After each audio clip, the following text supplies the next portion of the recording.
상한가 갈 수 있는 종목들을 빠르게 배송해드립니다. 상한가 특급 배송, 안녕하세요. 진행의 유현정입니다. 자, 오늘 시장도 대응하시느라 참 고생 많으셨습니다. 오늘 시장 조금 쉽지만은 않게 흘러갔는데요.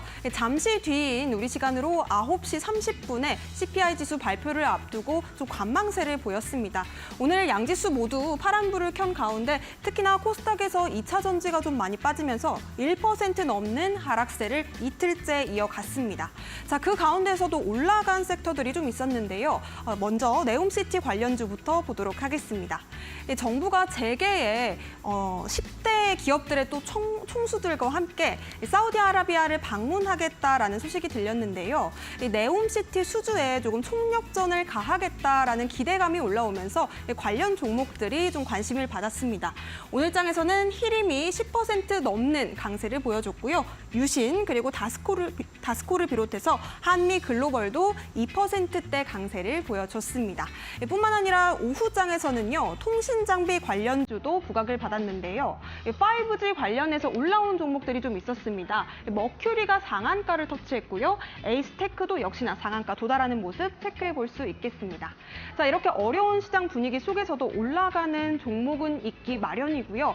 꼭 잡아봐야 될 종목들까지 함께 꼭 챙겨보셔야 될 것 같습니다. 뿐만 아니라 잠시 후에 CPI 지수가 발표가 되면 불확실성이 해소가 되면서 좀 지수의 반등 포인트로 삼을 수 있지 않을까 하는 기대감도 있는데요. 이런 흐름 속에서 우리가 어떤 전략을 좀 체크해보면 좋을지 최고의 전문가님과 함께 전략 세워보도록 하겠습니다. 자, 그렇다면 오늘 함께 하실 전문가님 화면으로 먼저 만나보시죠.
네, 오늘 시장도 좀 어렵고 날씨도 조금 흐린데요. 이럴 때일수록 더욱더 시원하고 우렁찬 구호와 함께 이분을 불러보고 싶습니다. 함께 좀 외쳐볼까요? 하나, 둘, 셋, 깡! 네, 전문가님 인사 부탁드립니다. 네, 반갑습니다. 저는 차트 그 자체가 되어버린 차트의 남자, 차티스트 최인성입니다. 반갑습니다. 네, 전문가님 오늘 좀 시장 사실은 어려웠잖아요. 안 좋아요. 이럴 때 우리 시청자 여러분들 어떻게 좀 대응하면 좋을지 한 말씀 부탁드릴게요. 대응할 수 있는 방법 자체가 없습니다. 여러분들 지속적으로 말씀드리지만 보세요. 오전 시장에서 주가가 상승한다라고 이 상승본이 끝까지 유지될 거라는 기대를 할 수가 없죠. 그러면 급하게 상승한 그 주식이 지속적으로 내려오면서 결국에 장 막판에 시가보다 더 이탈할 가능성도 그리고 시가 부근에서 머무를 가능성도 너무나 높다라는 거 여러분들 꼭 알고 가셔야 된다는 겁니다. 자, 네옴시티 관련주들의 주가가 올라갔죠. 그리고 오후장에 통신장비 관련주들이 올라갔었던 이유는 미국에서 5G 인프라 투자를 본격화하겠다는 뉴스가 나오면서 5G 안테나에 대한 판매 수요, 매출이 본격화될 예정이라는 것이 확정됨에 따라 주가가 상승한 것으로 보여집니다. 하지만 모든 테마들은 단기적일 수밖에 없다라는 설명을 드렸었고요. 몇 가지 테마들 우리가 주목해봐야 되는 몇 가지 테마들이 있었죠. 첫 번째, 2차 전지, 그리고 두 번째, 반도체, 그리고 세 번째는 뭐였습니까? AI죠. 네 번째는 또 뭐가 있을까요? 바로 유커 관련주까지 이 정도만 보고 넘어가시는 9월 달이 될 것으로 보여져요. 첫 번째, 2차 전지는 지금 보면 안 되죠. 왜입니까? KB에서 어제 13일 날 뭘 만들었습니까? 숏 ETF 상품을 만들었죠. 만들고 나서 지금 2차 전지는 매우 위험한 상황에 2차 전지 숏 ETF에서 가장 크게 비중을 차지하고 있는 것은 바로 에코프로와 에코프로 BM이죠. 두 종목만 합쳐도 40% 가까이 되기 때문에 에코프로와 에코프로 BM의 주가의 하락분에 따라서 숏 ETF는 상승할 수밖에 없는 구조를 가지고 있기 때문에 더더욱이나 2차 전지 시장은 9월 달은 좋을 전망을 찾아볼 수가 없습니다. 리튬 가격, 과잉 공급으로 인해서 계속적으로 하락할 예정에 있고 거기에 추가적으로 테슬라가 어떤 움직임도 보여주고 있지 않기 때문에 아직까지는 좋은 행보를 보여주기 어려워요. 근데 그에 반해서 반도체와 AI는 어떻게 봐야 합니까? 어떨 때는 같이 봐야 되고 어떨 때는 따로 봐야 되는 상황이죠. 언제 같이 봅니까? AI 주식들이 올라갈 때는 같이 볼 수 있습니다. 다만 반도체만 올라갈 때는 AI를 같이 봐야 할까요? 같이 볼 필요가 없지만 AI는 언제든지 따라갈 수밖에 없는 상황이란 말이죠. 그러면 AI가 올라갈 때 반도체는 못 올라갈 가능성도 있다라는 겁니다. 삼성전자에서 엔비디아에 납품을 하기로 계약을 체결한 것과 동시에 반도체 주가가 올라갔지만 그 힘이 너무나 약하다고 판단을 했었던 삼성전자에서 어떤 뉴스가 나왔습니까? 로봇 관련 이슈가 나왔죠. 그런데 로봇 관련 이슈를 왜 보세요. 강력한 테마들이 여러 가지가 있다고 말씀을 드렸는데 왜 이 중에 로봇이 없느냐? AI와 반도체와 같이 엮어서 봐야 돼요. 지금은. 왜입니까? 지금 로봇 관련주 중에 시총이 제일 크고 매출도 안 나오면서 주가를 큰 폭으로 올리고 있는 레인보우 로보틱스가 바로 반도체의 대장인 삼성전자 거죠. 그러면 삼성전자의 주식을 올릴 수 있는 방법이 지금 뭐가 있겠습니까? 반도체로 인한 훈풍이 불어오는 것 외에는 없죠. 그러면 레인보우 로보틱스가 올라갈 수 있는 방법은 뭐가 있습니까? 바로 첫 번째, 두산 로보틱스의 상장 예정. 그죠? 그러면 이거 한 가지만으로 우리가 레인보우 로보틱스를 봐야 하는데 SPG, 뉴로메카, SBB테크 그리고 뭐가 있습니까? 하나나 두산에서 나오고 있는 그리고 포스코까지 가담해서 나오고 있는 대동기업까지. 그죠? 이런 종목들이 있는데 이 종목들이 전부 다 로봇 관련주이지만 여기에서 가장 큰 핵심 포인트는 로봇 관련주 이미 올라갈 만큼 올라갔습니다. 여기에서는 조정 횡보를 받으면서 상승할 가능성이 있지만 그 모멘텀은 두산 로보틱스의 상장 이후에 재료의 소멸이 나오겠죠. 그러면 로봇 관련주는 단기적인 악재가 들어올 가능성이 있다는 거 여러분들 언제 느끼셨습니까? 바로 일본 오염수 방류 때 확실하게 느끼셨을 거라고 생각을 합니다.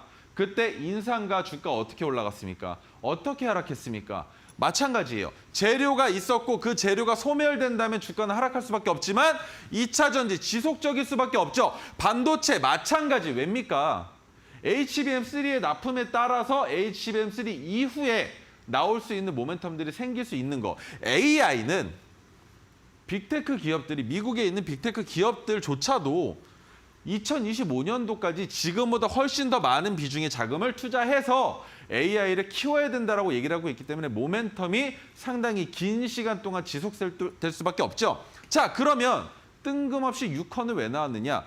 제약바이오가 아니고 유커가 나온 이유. 유커의 제약바이오를 엮어서 볼 수 있는 시장입니다. 지금은. 그죠? 왜입니까?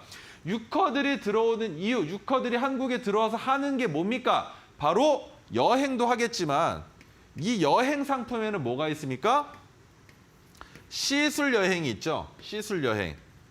시술 여행을 통해서 뭘 합니까? 보톡스 맞으러도 많이 온단 말이에요. 그리고 우리나라 의학계, 우리나라 피부과에서 시술 받을 수 있는 상품들이 중국에서 받는 것보다 더 퀄리티가 좋고 더 이쁘고 자연스럽게 나온다라는 것을 어떻게 관광을 주업으로 삼는 누군가가 마케팅을 그렇게 한단 말이죠. 그래서 한국의 문물, 한국의 문화를 구경하러 오는 중국인들도 있겠지만 그와 반대로 시술을 주 목적으로 한국으로 여행을 오는 관광객 또한 많다는 겁니다. 자, 유커들이 들어왔을 때 우리가 첫 번째로 주목해서 봤었던 건 뭡니까? 바로 밥솥이었죠. 밥솥 이후에 우리가 주목해서 봤었던 게 뭐였습니까? 화장품이죠. 그러면 이 화장품과 밥솥 같은 경우에는 밥솥 일회성일 수 있습니다. 왜? 한 번 사가면 꽤 오랜 기간 동안 추가로 살 필요가 없죠. 그런데 화장품은 어떻습니까? 내 것도 사고, 친구 것도 사고, 엄마 것도 사고, 아빠 것도 사고, 오빠 것도 사고 다 사죠.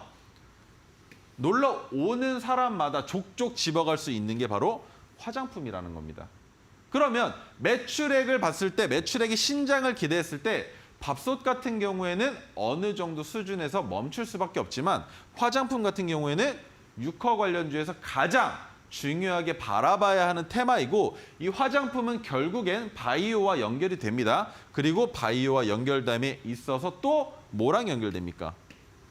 의약 외품, 의약 내품 상관없이 모두가 다 연결되어 있는 시장이기 때문에 유커 관련주의 제약 바이오를 엮어서 볼 수 있는 상황이고요. 그리고 한 가지만 더 말씀드리자면 제약 바이오 관련주 중에 지금 최근에 주목받고 있는 몇 가지 상품들이 있습니다. 바로 레미시마 SC를 비롯한 이 SC에 대한 거 뭡니까? 직접적으로 동맥혈관에 주사하지 않고 세포 내에 침투시켜서 동일한 효과를 만들고 있는 이 상품들이 시장에서 주목받고 있는 바이오 섹터라고 볼 수 있는데, 자, 관련주들은 제가 따로 언급드리진 않겠지만 이렇게 바이오주 한 가지 봤고요. 또 한 가지 봐야 하는 건 바로 비만 치료제. 이렇게 두 가지의 제약 바이오주들을 한번 보자는 겁니다. 어떤 식으로 성장할 수 있을지, 어떤 식으로 매출액이 나올지, 어떤 식으로 테마로 엮여서 주가를 상승시킬지, 테마로 엮어서 주가를 상승시킬 때 나오는 관련주들은 그때 가서 매매하면 되지만 큰 그림은 네 가지 테마만 기억하고 계시면 됩니다. 2차 전지, 바이오, 그다음 뭐죠 우리 현정 앵커님? AI, 마지막 한 가지는 유커. 그렇죠. 이렇게 네 가지만 기억해 주시면 좋을 것 같습니다. 자, 그럼 오늘도 어김없이 시작을 할 텐데요. 첫 번째 종목. 자, 오늘은 토르 기법으로 포착되지 않은 종목들, 제가 노란 톡방에서만 여러분께 언급해드리는 종목들에 대한 설명을 드릴 거예요. 자, 그중에 첫 번째 종목은 바로 VT입니다. 물론 방송에 나와서 말씀드렸죠. 8월 22일 날 장바구니 종목이라고 설명을 했었던 추천주였었는데 2차 전지 리튬과 화장품 테마로 엮여 있습니다. 자, 여기서도 나와요. 화장품 테마는 뭐로 봐야 됩니까? 유커 관련주로 봐야죠. 2차 전지는 뭐로 봐야 됩니까? 지금 시장에서 주목받고 있지 못한 테마니까 일단 제쳐두기로 하고요. 자, 이 상황에 7월 일본 오프라인 화장품 시장 진출 의사를 밝혔다는 거 설명을 드렸었습니다. 그리고 물적 분할로 실적 개선 기대감이 있었고 중국 국경절 유커들이 몰려오면서 매출액이 상승할 것이다라는 기대감이 있었던 종목이 바로 VT인데 차트가 말해줍니다. 매출액이 어떻게 나올 것이다. 매출액에 대한 확실한 지표는 없어도 야, 이렇게 많이 들어온다고? 그러면 매출 올라갈 수밖에 없겠네라는 걸 차트가 표현해줘요. 차트가. 8월 22일 날 우리가 매수했었던 종가 가격은 11,300원입니다. 지금 현재 오늘 기준으로 17,550원까지 올라갔어요. 그러면 얼마나 많이 올라간 겁니까? 수익률 나쁘지 않죠? 이 정도면 수익률이 나쁘지 않은데 여기서 한 가지만 더 짚고 넘어가죠. 거래량 붙고 있습니까? 이 정도면 거래량이 그 자리에 있다라고 봐야 돼요. 그런데 주가는 지속적으로 상승을 시키고 있다는 건 아직까지도 상승할 수 있는 여력이 충분하다. 그런데 그 상승 여력이 끝나는 지점에서는 거래량이 붙으면서 긴 음봉이 나올 가능성이 있으니 그 자리를 주의하자라는 설명만 드려보면 VT는 어느 정도 리뷰가 될 것 같습니다.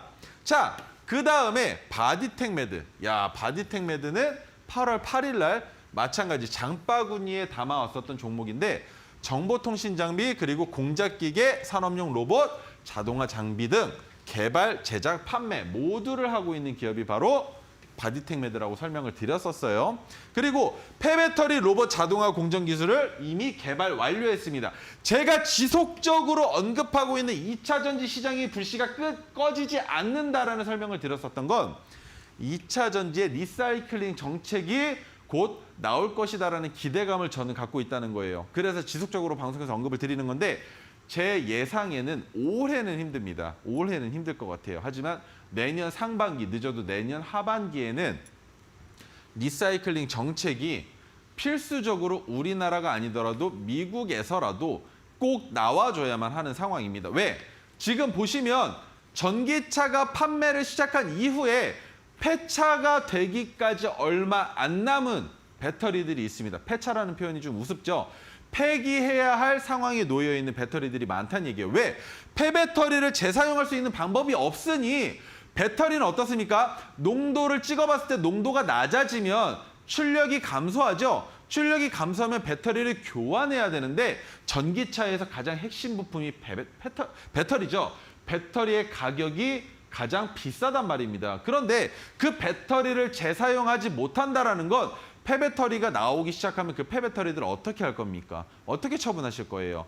그거를 그냥 다 불에 태워가지고 재로 만들어서 버릴 건가요? 그 많은 배터리들을 안 되겠죠. 너무나 안타깝겠죠. 그러면 배터리를 운송할 수 있는 수단 필요할 거고요. 그 배터리를 재사용할 수 있는지 아니면 폐기 처분해야 되는지 판단할 수 있는 기업이 필요할 겁니다. 그러면 그 기업을 통해서 판단한 이후에 이 배터리는 폐기 처분해야 되라는 것과 이 배터리는 재사용할 수 있어. 그러니 안전하게 운송이 필요해. 라는 운송수단이 한 번 더 언급되겠죠. 그렇게 언급된 이후에 폐배터리는 소각 처리를 할 것이고 재사용 가능한 배터리는 어떤 식으로든 재사용할 수 있게끔 로봇이, 그죠?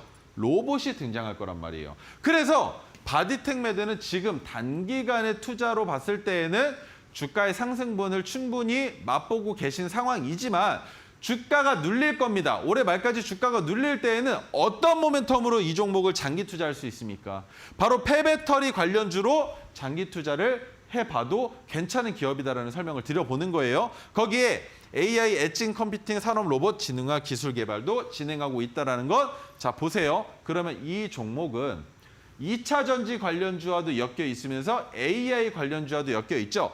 그런데 2차 전지 시장은 지금 당장에 좋지가 않으니 우리는 AI로만 먼저 봐야 할 텐데 아직까지는 개발 중인 상황이라는 거, 그것만 기억을 해주시면 좋을 것 같고요. 자, 결과적으로 바디텍 매드는 현재 주가의 상승분을 만들어주고 있는 건 로봇 관련주라는 겁니다. 그러면 로봇 관련주의 주가가 올라갈 때 같이 올라갈 수 있는 종목이며 AI 컴퓨팅 관련은 마찬가지 로봇과 더 밀접한 관련이 있지만 AI 기술을 접목시켰다는 이유만으로도 충분히 AI 관련주로도 엮일 수 있는 기업이다라는 설명을 드리는 거고, 자, 그리고 한 가지만 더 차트를 보고 설명드리기 이전에 차트를 보고 설명드리기에 앞서서 여러분들이 만약에 폐배터리 관련주로 바디텍 매드를 한 번 더 만나보고 싶으시다면 적정 가격은 이 정도입니다. 이 위에서 매수하시는 게 아니라 이 정도 가격에서, 이 가격 구간에서만 매수를 하실 수가 있는 거예요. 너무 높습니다. 지금 우리가 잡기엔.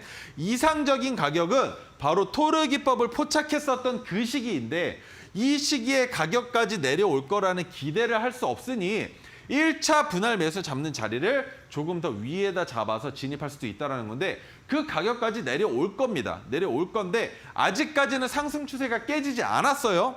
왜입니까? 음봉이 나오고 있는 건 무엇으로 음봉이 나온다고 우리가 알 수 있죠? 바로 CPI 발표 있었고 또 선물 옵션의 만기까지 겹쳐 있었는데 그로 인한 지수의 하락이냐? 아닙니다. 제가 바라보고 있는 8월 중순 말과 9월 달의 시장은 초전도체가 나온 순간부터 미국의 상황에 빗대어 우리나라의 주식이 움직인다라고 보고 있지 않아요. 오히려 미국에 있는 기업의 힘으로 인해서 주가가 오르락 내리락 한다라고는 이해를 하고 있습니다.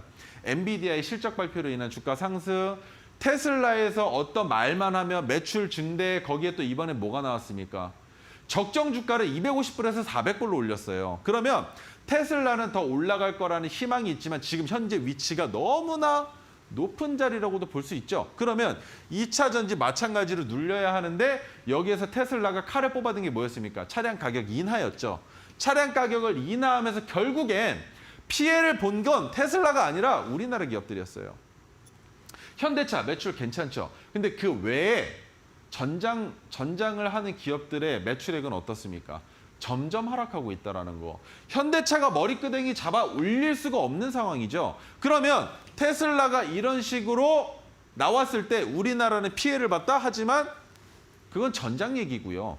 2차 전지 관련주들은 피해를 본 게 없습니다. 거기에 테슬라가 2차 전지를 통해서 뭘 하려고 합니까? 자율주행. 그죠?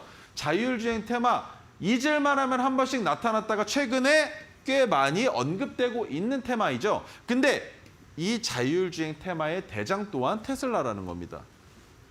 여기까지는 다들 알고 계시잖아요. 그죠? 그러면 바디텍 매들을 우리가 지켜볼 때 마찬가지로 로봇 관련주 주가가 올라가다가 두산 로보틱스 상장과 동시에 주가가 하락할 가능성이 있죠. 그런데 그 상황에 AI는 아직까지 개발 중이니까 당장에 편입되기 어려울 겁니다. 그리고 폐배터리 마찬가지로 아직까지 어떠한 이슈도 나오고 있지 않죠. 지난해 그리고 2021년 말부터 LG 그리고 다른 기업체들에서 지속적으로 얘기하는 게 있습니다. 리사이클링 정책이 필요하다. 근데 어떻게 해야 되는지에 대한 의견을 모아볼 필요가 있다. 뭡니까? 탁상공론이죠. 탁상공론이 언제 끝나냐는 겁니다. 대체 지금 벌써부터 앞마당에 쌓여가는 그 폐배터리들을 어떻게 할 거냐는 말입니다. 그거 만에 하나 폭발이 연쇄적으로 일어나면 엄청난 인명피해를 가져올 수도 있는데 왜 리사이클링은 안 하고 지금 리튬 가격도 떨어지고 있는 이 시기가 가장 폐배터리 사업을 진출하기에 적정한 시기 아닙니까? 지금 보세요. 2차 전지 주가가 미친 듯이 올라가니까 아무나 뭐 관련도 없는 기업들이 다 2차 전지 하겠다고 2차 전지 개발해보겠다고 2차 전지 판매해보겠다고 나서요. 1차 전지 때도 조용하던 그 시장이 2차 전지에 들어서 가지고 주가가 다 올라가다 보니까 배가 아팠는지 다 한대요. 관련주들도 아닌데. 그런 상황에 폐배터리는 왜 안 하냐는 겁니다. 누군가가 앞서서 먼저 자금을 집어넣어서 해보고 이거 돈이 됐네라는 걸 확인시켜줘야 그때서야 들어갈 거냔 말입니다. 왜 앞서질 못하냐는 거예요. 대장주가 되면 그만큼 큰 수혜를 볼 수 있는 시장인데 왜 못하냐는 겁니다. 그게 너무 답답한 거예요. 할 수 있음에도 불구하고 하지 않는 거 우리는 최근에 목격했습니다. 바로 뭐였습니까? 애플페이 결제를 우리나라에 상륙시켰던 건 현대카드였습니다. 많은 자본을 투자해서 진행시킬 수밖에 없었지만 우리 자국민들의 애플 사랑에 현대카드가 보답한 거죠. 근데 그 보답으로 인해서 현대카드의 신뢰성은 올라갔지만 이 신뢰성을 바탕으로 추가적인 수혜를 보고자 하는 기업이 바로 구글입니다. 구글페이를 한국에 상륙시키겠다라고 지금 나서고 있죠. 이런 식으로 현대카드 같은 앞장설 수 있는 기업이 당장이라도 나와줘야 하는 상황인데 그러지 못하고 있다는 게 2차 전지의 하락을 그리고 KB에서 2차 전지 숏 ETF 상품을 만들 수밖에 없게 만든 시장이라는 걸 이해를 해주셔야 된다는 겁니다. 제가 지금 뭐 나와가지고 여러분들 앞에서 저 뽑아달라고 하는 것처럼 웅변 아닌 웅변을 하고 있는데 너무나 답답해서 그래요. 2차 전지 더 올라갈 가능성 있는데도 불구하고 우리나라 시장 그리고 미래의 먹거리가 될 가능성 충분한데도 불구하고 지금 모두가 다 리튬 만드는 데에만 목매고 있다는 말입니다. 필리핀에 진출해가지고 75년 동안 광물 확보하는 계약하면 뭐 합니까? 가격 내려가고 있는데 그죠? 그런 상황에서 투자하는 종목들은 우리가 확실하게 이 산업군은 지금 하향 추세로 돌아서네라는 생각과 동시에 상승할 수 있는 산업군으로 변경될 수 있는 요지를 알고 있자는 겁니다. 그러면 그 시기가 올 때 우린 뭐 하면 됩니까? 비중을 실어서 매수하면 되죠. 그때 2차 전지는 지금 비중을 실을 때가 아니니까 비중을 실어야 하는 AI 관련 테마에 비중을 집어넣고 그 다음에 순환매가 일어나면서 유커 관련주는 이미 수익을 보고 계실 테니까 AI 관련주는 아직까지 올라오지 못한 저평가받고 있는 기업들이 있으니까 말씀을 드리는 거예요. 그런 기업들에 투자하시고 그 다음에 뭐 K보안이 됐던 아니면 뭐 여러 가지 관련주들 나오죠. 원전 관련주도 계속적으로 언급되고 있고 그런 국가 사업도 마찬가지로 우리가 유념해 봐야 되는 건 얼만큼 투자해 줄 건데 얼만큼 지속성이 있는 사업 아이템인데라는 걸 여러분들이 직접 판단하셔야만 진입할 수 있다는 겁니다. 반짝 뜨고 주가가 내려갈 수밖에 없는 9월 달의 시장을 이런 식으로 여러분들이 판단해 보셔야 하는데 그게 안 되신다면 우리 족발깡의 여자 우리 현정 앵커님을 통해서 자 노란톡방 안내를 받아보실 거고요. 그리고 첫 번째 선물도 같이 한번 받아보시죠. 아유, 깜짝 놀랐어요. 정말 깡 너무 크게 불러주셔가지고 제가 좀 놀랐는데 우리 인성 전문가님과 함께 내가 몰랐던 정보들을 좀 받아보고 싶다 혹은 토르 종목으로 수익 낼 수 있는 방법을 챙겨보고 싶다 하시는 분들 정말 많으실 것 같습니다. 어려운 시장을 우리 인성 전문가님과 함께 이겨보시기 바라겠습니다. QR코드 통해서 노란톡방 입장해 보시면 되겠는데요. 핸드폰 기본 카메라로 그냥 스캔하신 뒤에 링크 타고 8784 참여 코드 입력해 보시면 되겠습니다. 혹은 QR 활용 조금 어렵다 하시는 분들 분들은요, 문자로 참여 가능하신데요. 샵 3772번으로 최인성 우리 전문가님 이름 3글자 보내주시면요. 오픈 채팅방 활짝 열어두고 기다리도록 하겠습니다. 자, 그렇다면 과연 어떻게 우리 전문가님께서는 차티스트잖아요. 차티스트가 차트를 보는 법도 궁금해지거든요. 어떻게 좀 보시는지 말씀 부탁드리겠습니다. 알겠습니다. 근데 아직 네. 설명이 덜 끝났으니까 그래서 네. 선물 먼저 드리려고 한 건데 일단은 설명 먼저 좋습니다. 할게요. 자, 메가토르 종목으로 포착이 됐었던 PSK입니다. PSK는 8월 22일 날 메가토르 기법으로 포착이 돼서 방송에 나와서 말씀을 드렸던 종목인데 반도체 테마입니다. 그리고 TSMC, 키오시아를 제외한 모든 반도체 업체를 고객사로 보유하고 있는데 이게 어떻게 보면은 조금 불편한 진실입니다. TSMC가 솔직히 제일 커요. TSMC에서 CPU를 만들고 그 CPU에 들어가는 메모리를 SK 하이닉스와 삼성전자가 납품하고 있다라고 봤을 때 TSMC의 주가가 상승하면 마찬가지로 삼성전자와 SK 하이닉스의 매출액이 올라간다는 거고 그로 인한 수혜를 볼 수 있는 기업이 바로 PSK인데 그게 아니더라도 PSK 자체의 시가총액이 그렇게 크지가 않은 상황에 반도체 장비 테마로 엮여 있고 거기에 삼성전자의 HBM3, 엔비디아에 공급한다라는 소식이 전해지면서부터 수혜를 받고 있는 종목이다라는 겁니다. 그 부분만 기억하자라는 거예요. 고래 싸움에 새우 몸집을 불리기에는 아직까지 시기상조이니 그 외에 삼성전자를 통해서 매출 상승을 할 수 있는 부분만 캐치를 해보자는 겁니다. 자, 그러면 PSK 같은 경우에는 바닥권에서 포착이 됐었죠. 포착이 됐었던 그 바닥권의 가격은 18,320원입니다. 18,320원인데 그 가격에서 진입해서 지금 아직까지도 상승 추세로 이어지기 위한 준비 과정을 거치고 있는 상황이에요. 준비 과정을. 아직까지도 말이죠. 거래량도 붙이지 못한 상황에서. 그러면 이 종목 같은 경우에는 메가토르 기법이니까 1차는 5%, 그리고 2차 매도가 어디였습니까? 검은색 저항선이죠. 그러면 3차 매도는 어디였습니까? 바로 파란색 저항선인데 보세요. 아직까지 검은색 저항선까지 올라오지도 못했지만 모멘텀은 확실하다라는 걸 여러분들이 모두 다 보셔서 아실 겁니다. 그 모멘텀이 언제 크게 작용하느냐는 여러분 다 아시죠? 10월이 넘어가는 시점에서부터 반도체 삼성전자가 엔비디아에 납품을 한다라는 뉴스가 빵빵빵빵 터지면서 마찬가지로 수혜를 보면서 주가를 큰 폭으로 올릴 수 있는 기업이 바로 PSK이기 때문에 제가 매수했을 때에는 제가 매수를 여러분들께 말씀드렸을 때에는 삼성전자가 엔비디아에 납품한다라는 뉴스가 나오기 이전이었어요. 그런데 그 이전에 종목이 포착이 돼서 진입을 했을 뿐인데 시간이 지나서 납품하겠다라는 뉴스가 나왔죠. 그러면 우리한테는 뭡니까? 그런 뉴스가 나올 거라는 걸 알고서 투자한 겁니까? 그리고 PSK가 그런 뉴스가 나올 거라는 걸 알고 주가를 뺀 겁니까? 아니죠. 아니란 말입니다. 하지만 뭔가 석연치 않게 시기가 또 그렇게 맞아 떨어졌을 뿐인데 기분만 좋으면 그뿐인 거예요. 그죠? 그런 자세한 내막은 알지 못하다 하더라도 매수해서 보유하고 있었더니 뉴스가 나오면서 껑충 뛰어 올라간다? 어이, 고맙지. 그죠? 고마운 상황에 9월 달에 시장 너무나 안 좋은 거 알고 계시니까 충분히 조정받을 수 있었지만 메가토르 기법의 자리까지는 내려오지 않았다라는 거. 그리고 여기에서 한 가지 더 말씀드리고 있죠. 바로 검은색 저항선을 넘어가면서 주가가 큰 폭으로 올라갈 수 있는 10월 달이 오면 그때부터 상승분은 충분히 그 위로 더 크게 볼 수 있다라는 말씀을 드리는 겁니다. 자, 그리고 제 차트, 우리 현정 앵커님께서 제 차트에 대한 설명 궁금하다 하셨으니까 다 빠르게 한번 넘어가 보시죠. 핑크색 지지선은 주가가 하락하다가 지지가 되는 구간이기도 하지만 핑크색 지지선 위에서 매수할 수 있는 방법이 있죠. 핑크색 지지선이 2단계 올라와 준 상황에 바닥 기준으로 2단계 올라와 준 상황에 핑크색 지지선 아래로 주가가 퐁당하고 빠져든다면 그 자리가 바로 매수 포인트가 된다라고 말씀을 드렸습니다. 그리고 두 번째, 파란색 저항선이죠. 파란색 저항선은 주가가 상승하다가 저항을 받는 구간이기도 하지만 파란색 저항선 위로 캔들이 올라오고 그 다음날 토르 기법이 포착되는 우리가 종가 베팅하는 듯한 양봉, 이 망치 모양, 망치 모양의 캔들이 나와준다면 그리고 그날 거래량이 기준봉, 파란색 저항선을 돌파했을 때보다 줄어든다면 그 자리에서는 재차 상승 탄력을 받을 가능성이 높은 자리이기 때문에 매수해도 좋다라는 설명을 드렸었어요. 자, 세 번째.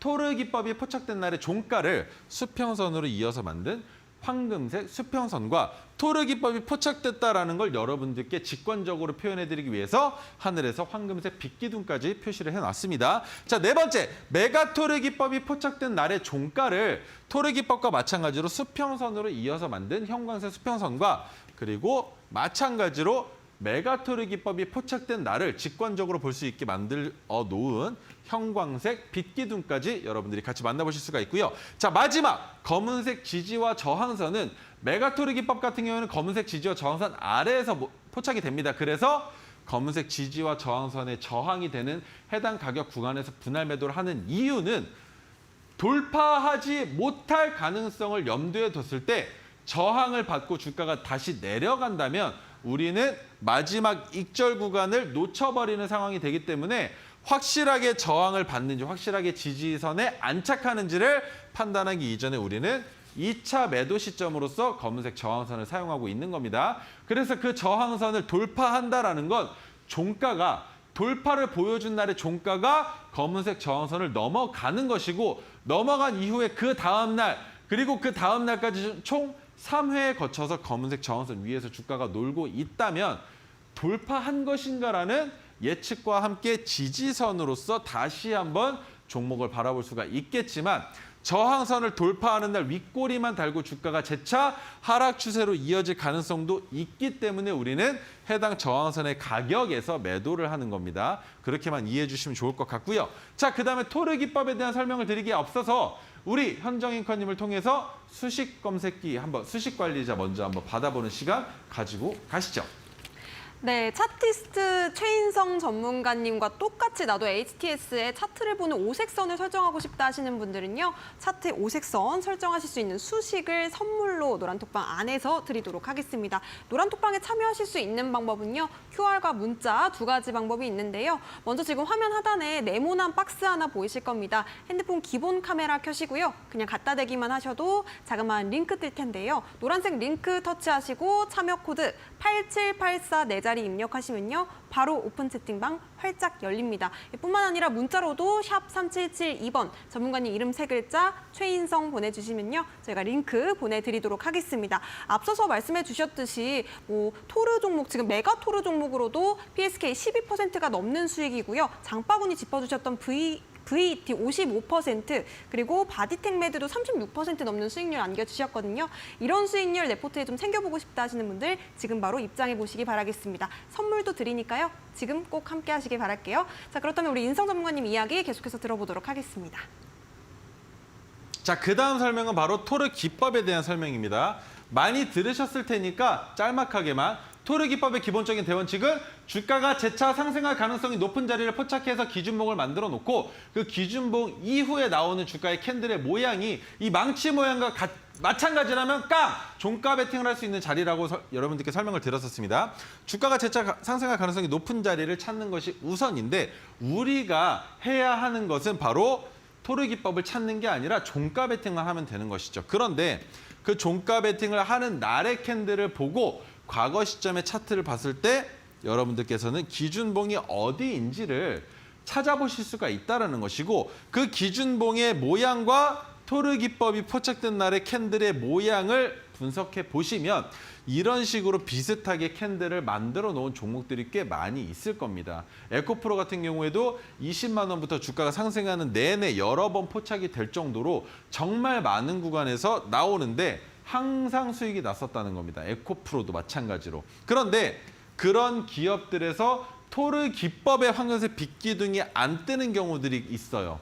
그 이유는 뭐냐면 거래량이 너무나 큰 폭으로 증가하고 있는 종목이기 때문에 리스크가 있다는 것이고 캔들의 모양만으로 봤을 때에도 진입할 수 있는 종목들은 있지만 제가 기법을 만든 이유는 단 하나입니다.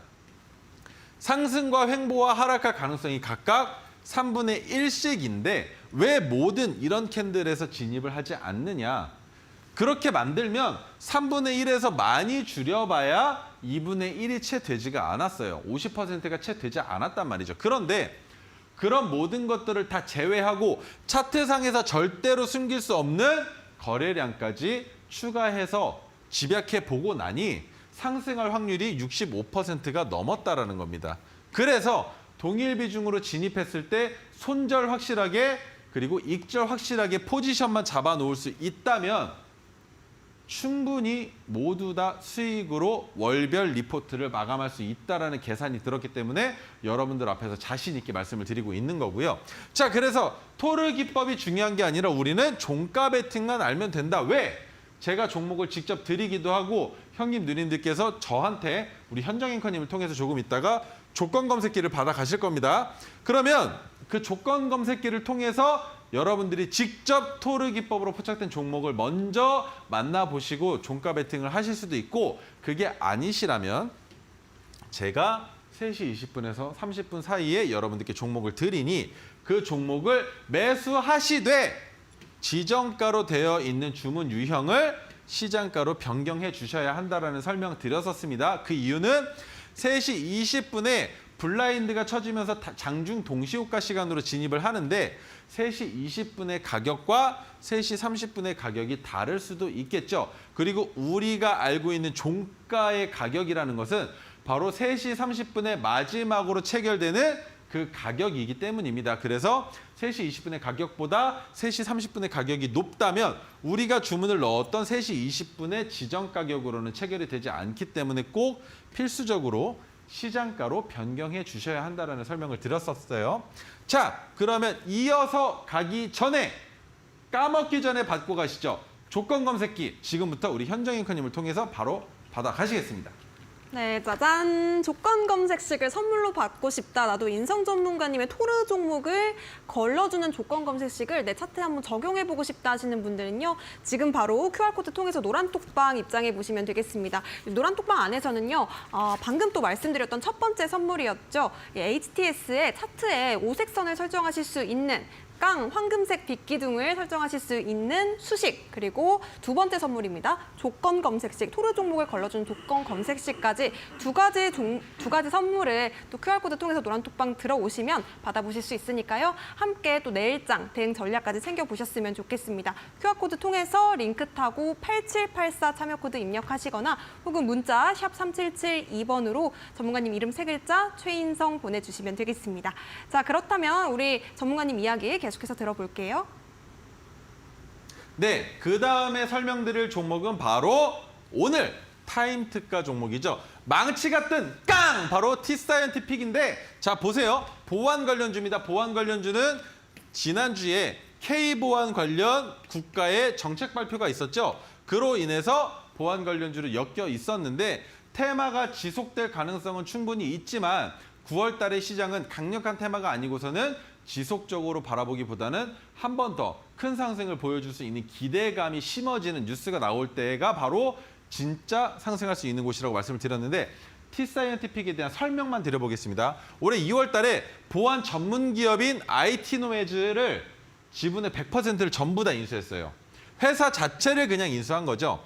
그런데 웹페이지에서 수집한 정보를 AI 분석 모듈을 통해서 취약점을 탐지하고 보안 장비의 방어 정책을 반영하는 사업을 구상할 수 있었던 회사를 인수한 겁니다. 그러면 보안 관련주로서 더 큰 상승을 보여줄 수 있는 매출이 문제가 아니라 회사의 R&D에서도 정말 중요한 역할을 하는 기업을 인수했다라고 볼 수 있는 상황인데 이 외에 모바일 커머스, 생명공학, 의료, 블록체인 사업 등에도 마찬가지로 보안 관련주들은 움직일 수밖에 없기 때문에 사업 구상은 참 잘 해놓은 기업입니다. 그리고 관련주, 여러분들이 모를 수가 없는 기업, 라온시큐어. 그냥 훑고 지나가시면 모를 수도 있겠지만 은행이나 국가기관의 어떤 홈페이지를 이용하실 때 이 라온시큐어에서 발행한 프로그램들을 설치하시는 경우들이 꽤 많으셨을 거예요. 그리고 드림 시큐리티 마찬가지죠. C큐브, 안랩 등이 있는데 안랩도 마찬가지. 모르면 간첩이겠죠. 그러면 자, 차트, 관련주의 차트들을 보겠습니다. 라온시큐어 설명을 안 드릴래야 안 드릴 수가 없어요. 주가가 6,700원까지 올라갔다? 그러면 라온시큐어의 적정 주가는 이 정도 가격 구간이 있느냐? 아니에요. 제가 생각하는 라온시큐어의 적정 주가는 3,000원입니다. 그러면 지금 현재 가격 구간은 저평가받고 있는 가격 구간으로 봐야 되는 기업이 바로 라운시큐어라고 설명을 드리는 거예요. 그래서 보안 관련주로 주가가 상승하지 않는다 하더라도 라운시큐어는 충분히 4,000원 정도까지는 상승을 언제든지 할 수 있는 기업이다라고 생각을 하고 있는 상황이 나오고 있는 관련주라는 것만 그 정도만 설명을 드려보겠고요. 자, 그다음 드림 시큐리티는 어떻게 봐야 됩니까? 라운시큐어보다 더 많은 웹페이지에서 드림 시큐리티를 만나보실 수가 있어요. 그래서 주가가 라운시큐어보다 더 탄력적으로 움직이고 있는 상황이다라고만 이해해 주시면 되는데 넘어가야 할 산이 하나가 있습니다. 이 산을 넘어간다면 지속적인 상승 추세가 이어지고 있다라는 판단을 할 수 있을 텐데 아직까지는 보안 관련된 뉴스가 나오긴 했지만 뉴스가 한 번 더 나와 주어야만 보안 관련주들이 크게 상승할 수 있을 거다라는 기대를 하고 있고요. 그 기대심으로 인해서 드림 시큐리티가 올라갈 가능성이 있다라는 거. 자, 그러면 제가 가져온 종목은 어떤지 보여드릴 텐데 자, 마지막 관련주 C큐브입니다. C큐브 같은 경우에도 박스권을 그리고 있죠. 그 박스권을 아직까지도 탈출 못하고 있는 상황에 위에 뭐가 있습니까? 뭐가 걸렸습니까? 바로 검은색 저항선에 걸려 있죠. 근데 보시면 검은색 저항선을 돌파할 때 윗꼬리만 단 기간이 2번이나 있었다는 건 엄청나게 강력한 선이다라는 걸 여러분들이 아실 수 있겠죠. 근데 그 위에 바로 또 파란색 저항선까지 있다? 그러면 이 종목은 이 두 가지의 저항선을 넘어간다면 정신 차리지 못할 정도로 수급이 붙을 가능성도 높은 기업이다라고 판단할 수 있겠지만 우리가 C큐브를 바라보는 시점은 지금이 아니라 돌파하는 그날부터 보시면 되는 겁니다. 왜? 못 넘어갈 가능성도 높아요. 그런데 미리 매수해가지고 시간 죽일 필요 없다는 거죠. 그래서 C큐브는 저항선을 돌파하는 그 날부터 지켜보시면 되는 거고 자, T사이언티픽 왜 가져왔을까요? 보안 관련주인데 왜? 대체 드림 시큐리티는 2차 상승을 기대해 볼 수 있는 자리가 나와 있었죠. T사이언티픽 마찬가지로 단기간에 상승 추세로 전환시키려고 했지만 박스 구간입니다. 근데 그 박스 구간에서 돌파한다면 우리가 바라볼 수 있는 저항은 그 위에 있는 가격 하나예요. 그리고 여기에서 주목해야 할 점은 바로 검은색 저항선이 위에 있다라는 거. 그런데 검은색 저항선 외에는 아무런 저항이 없는 상황이죠. 그러면 우리가 매수해서 T사이언티픽을 단기적으로 바라볼 것이냐 아니면 9월 시장의 메타에 맞춰서 바라볼 것이냐라고 했을 때 자, 보십시오. 9월 시장 차트의 모양, 단기간의 하루 차트의 모양을 제가 설명드렸습니다. 그렇죠? 이런 식으로 흘러갈 거라고 설명을 드렸죠. 그런데 주가가 상승할 때 검은색 저항선을 만약에 돌파한다면 어떻게 되겠습니까? 윗꼬리가 달릴 가능성이 더 높겠죠. 그런데 윗꼬리가 달렸음에도 불구하고 검은색 저항선 위에서 끝난다면 그게 의미하는 게 뭡니까? 주가가 검은색 저항선을 이제는 지지선으로 바꾸고 상승시키겠다라고도 볼 수 있는 차트가 완성되는 거 아니겠습니까? 그래서 T사이언티픽이 기법으로 포착이 된 거다라고 이해해 주시면 된다라는 말씀을 드리는 거고요. 바로 이어서 다음 종목 가도 될까요? 궁금한 거 있으세요, 현정 앵커님? 그렇다면 방금 전에 말씀하셨던 네. T사이언티픽에서 그 검은색 라인이 저항선이면서 또 지지선이 될 수도 있는 건가요? 동시에? 가능하죠. 아, 그러면은 그 검은색 선이 지지선이 될 때를 우리가 매수 타점으로 봐도 될까요? 검은색 선이 지지선이 될 때는 매수 타점을 잡으실 수가 없어요. 그럼 미리 그 왜냐면 전에? 예, 검은색 선에서 잡는 게 아니라 우리는 토르 기법으로 미리 잡기 때문에 검은색 저항선을 돌파하지 못한다면 그 자리가 바로 최종 익절선이 될 수도 있는 기업이고요. 단기간에 너무 짧은 수익이겠지만 반대로 상승 돌파한다면 상승분을 끝내는 2차 상승분을 끝내는 움직임이 나온 이후에 주가가 눌릴 때에 그때 검은색 선을 지지받고 이탈하지 않으면 그때 진입하시는 겁니다. 확실하게 상승을 보여주고 이제는 아래에 있는 선이 지지가 된다라는 지지선을 밟은 다음에 진입하시는 거지 상승했다가 잠깐 내려와서 지지받네 라고 들어가시면 큰 코 다치시는 선이 바로 검은색 선이다. 조금 어렵겠지만 우리는 언제든 매도 사인의 자리라고 보고 판단을 하고 들어가는 것은 쉬우니 그 검은색 선의 가격에서 분할 매도 하시는 건 어렵지 않겠죠. 네, 좋습니다. 그렇다면 네. 뭐 종목도 종목이지만 대응 전략을 더 꼼꼼하게 챙겨보면 좋겠네요. 노란톡방 안에서 함께 챙겨주실 거죠? 아, 네, 가능하죠. 당연히 네. 해드려야 되는 거고. 네. 자, 그 다음 종목은 제가 좋아하지 않는 기업입니다. 마찬가지로 타임특가 토르로 포착된 깡! 바로 한화생명인데 생명, 보험 관련주죠. 보험 관련주들의 매출은 너무나 좋습니다. 지금 더더욱 좋아지고 있는 상황인데 하지만 제가 좋아하지 않는 이유는 지주사, 홀딩스, 보험, 은행 등과 같은 이유. 왜? 매출액이 상장 기대를 할 수 있는 요건이 너무나 부족하다라는 거. 지속성만 있다라는 겁니다. 재미가 없어요. 그런데 그중에서도 은행과 지주사는 더더욱 안 좋아하지만 그나마 괜찮게 보고 있는 건 매출의 상승을 충분히 기대해 볼 수 있는 보험 관련주들 그리고 홀딩스라는 겁니다. 자, 그러면 보험 관련주를 엮여 있고 2년 전 진행한 재판 분리, 제조와 판매를 분리했다라는 말입니다. 재판 분리로 하나생명그룹 서비스를 출범시키면서 보험업계 판매 채널의 지각 변동을 일으켰다. GA 시장의 공룡 엄청 커졌다는 얘기죠. 공룡이 됐다. 자, 그런데 올해 매출이 1조 원을 넘길 거다라는 예상이 나와 있고요. 배당금이 10%라 예상한다. 은행 이자율이랑 비교했을 때 배당 10%면 정말 괜찮은 겁니다. 배당 10%를 예상하고 있는 기업이기 때문에 하나생명은 차트에 있지만 괜찮다면 배당금을 주 목적으로도 진입해 볼 수 있는 기업이다라고 설명을 드려보는 것이고, 자, 관련주는 보험이니까 마찬가지 미래에셋생명, 동양생명, DB손해보험 등이 있는데 관련주들의 차트를 한번 보고 가겠습니다. 미래에셋생명, 야, 이거는 뭐 말할 필요도 없죠. 지금 뭘 위협하고 있습니까? 전고점을 위협하고 있는 상황에 있죠. 그런데 4,980원을 돌파한다면 5,000원을 돌파해서 주가가 안착하는 것인지에 대한 기대감이 있는 기업일 겁니다. 현재 거래량을 붙이면서 주가를 올리고 있는 이 상승폭이 너무나 크기 때문에 한 번쯤은 쉬어갔으면 하는 바람이 있지만 그것은 차트를 움직이는 그분들의 마음일 테니까 어떤 식으로 주가를 상승 견인할지는 우리가 같이 지켜보도록 하면 좋을 것 같고요.